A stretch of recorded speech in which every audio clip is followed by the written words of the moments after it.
Kisah itu menceritakan tentang kehidupan raja, bangsawan, atau orang yang mempunyai keajaiban. Jadi hikayat itu cerita prosa lama, berarti kan prosa lama. Berarti apa? Masa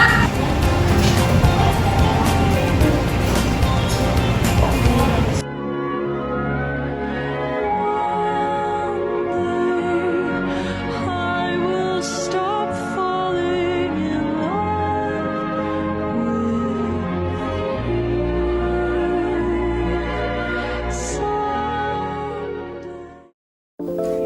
Hikayat si miskin. Pada zaman dahulu, hiduplah sepasang suami istri yang terlantar di negeri antah berantah.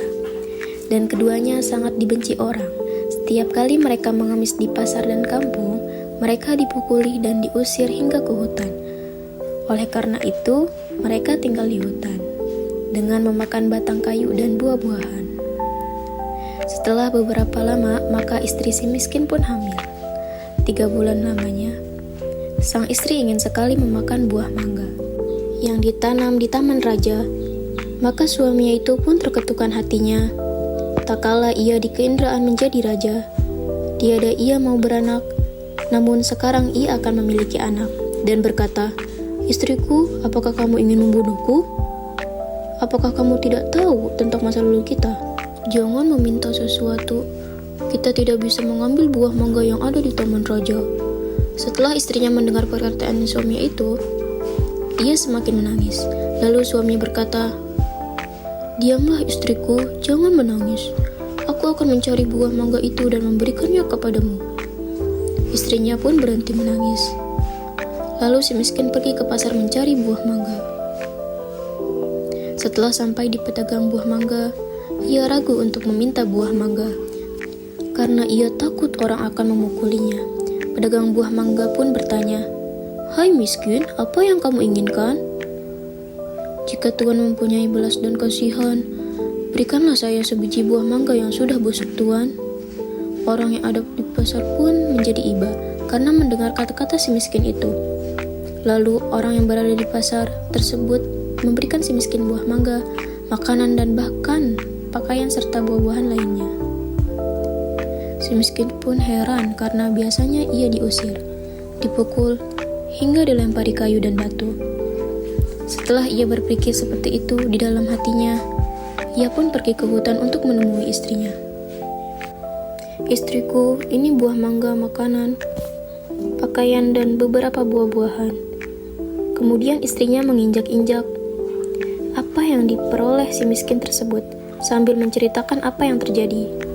Istrinya pun menangis dan tidak mau makan jika bukan buah mangga yang ditanam di taman raja, dan berkata, "Biarkan saja aku mati." Si miskin pun sangat terpukul melihat perbuatan istrinya. Kemudian ia pergi menghadap Maharaja Indradewa yang saat itu sedang mengadakan pertemuan raja. Lalu ia pun masuk ke dalam dan baginda raja pun berkata, "Hai miskin, apa yang kamu inginkan?" Si miskin pun menjawab sambil bersujud, "Tuanku, ampunilah hamba. Hamba datang ke sini ingin meminta mangga yang sudah jatuh ke tanah tuanku. Apa yang kau inginkan dengan buah mangga itu? Untuk dimakan, tuanku. Tolong ambilkan setangkai buah mangga untuk si miskin ini." Kemudian diambillah buah mangga tersebut untuk si miskin yang sedang sujud kepada baginda raja.